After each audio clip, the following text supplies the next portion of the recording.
Everyone who plays competitive FPS games has made a play before. It's the same thing as a football player or a hockey player making a play. A string of well thought out decisions based on knowledge and information that accumulate in a victory for the team. But how exactly do we get there? Welcome to Thought Process, a series where I take plays of mine and break them down for you to better understand the micro decision making in the game Rainbow Six Siege. Now remember, this isn't about the aim, this is about the interactions between the enemy and I as I navigate a clutch. Attacking on Consulate with Zero, I was unable to help my team find the site, so I opted to set my drone up where I plan on entering the building. I pre-aim this window because it's a common spawn peak and it's open, and spend a little bit too much time waiting for the peak before heading to my window. One thing to keep in mind as an attacker is how much time you have. Defenders have the advantage in the fact that they win the rounds from you not paying attention. Time management is a very tough skill to learn because of all the moving parts that happen in a round, but it's invaluable at higher levels of gameplay. The reason why I pre-place my drone is so that I can utilize it quickly after I position myself in a safe place. It still allows me to peek and start getting info as soon as possible. I drone out Visa pretty thoroughly, which is funny because I don't drone the small office to my right at all and just assume it's clear because I didn't hear any sounds. I break another piece of the barricade before going back on my drone to try to bait someone into thinking that I'm pushing. Then I put my drone in a flank position. I entered ADS in case someone was on the far stairs, as they'd be able to hear me entering. I didn't drone it, which was a mistake. I looked to the right again just in case someone decides to peek as I crossed.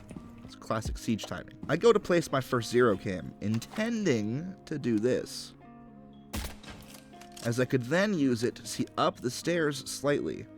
But I miss it, and the white bar here prevents my line of sight, which we'll see later. Afterwards, I head towards the spiral stairs, assuming that the enemy is all upstairs. Now, I should have droned the main foyer and even the bench hallway to be safe, but I didn't. I placed a second cam on top of spiral stairs after debating on where the best place would be and see that there are two zombie barriers up there. Using this info, I can push up the spiral stairs pretty safely. Because there's only one small angle for me to be peeked by, I can just hold that whilst I slow walk up the stairs.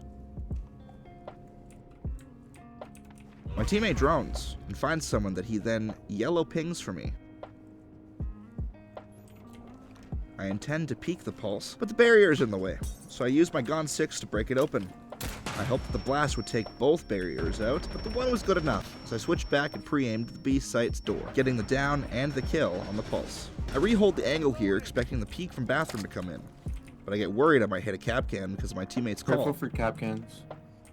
But, out of nowhere, Rook decides to crouch peek, looking the wrong way for some reason, and I punish him for it. Zombie peeks from behind the long desk and kills our ace, leaving me alone in the 1v1. Luckily, I'm Zero. I decide to take the space given to me and rotate with the diffuser over to my pre-placed Zero cam. The diffuser has been secured. Unfortunately, I misplaced it earlier and could only get audio from the stairs.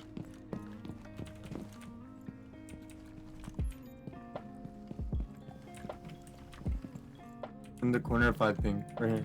I get a call She's for a on zombie, 5 ping. confirming her location. I recently changed my melee button, so after finding it again, I melee the door to prepare my entry. Usually, when you have info of someone through a wall or a barricade, you'd kind of want to pre-fire through it to surprise the enemy. The reason why I didn't is because my aim was super shaky that day, so I decided to start my entry instead of trying for the stealth kill. I have more pings coming in for my team, which is incredibly vital for my success.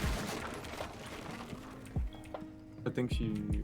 I heard her step close, so I peek deep to try to see her, but when I can't, I opt to use a cam so that I can get info on her. It's very lucky that she didn't stay peeked here because I accidentally kept my cam launcher out when I peeked. Assuming she was still on the close left, I go to peek her again, but I suddenly hear the faintest of footsteps behind me, so I go for an easy plant since she had given me space. She hears the plant and starts to walk back to the connector to catch me off guard, so then I get off the defuse and swing the quarter and bada bing, bada boom, I win the round for my team.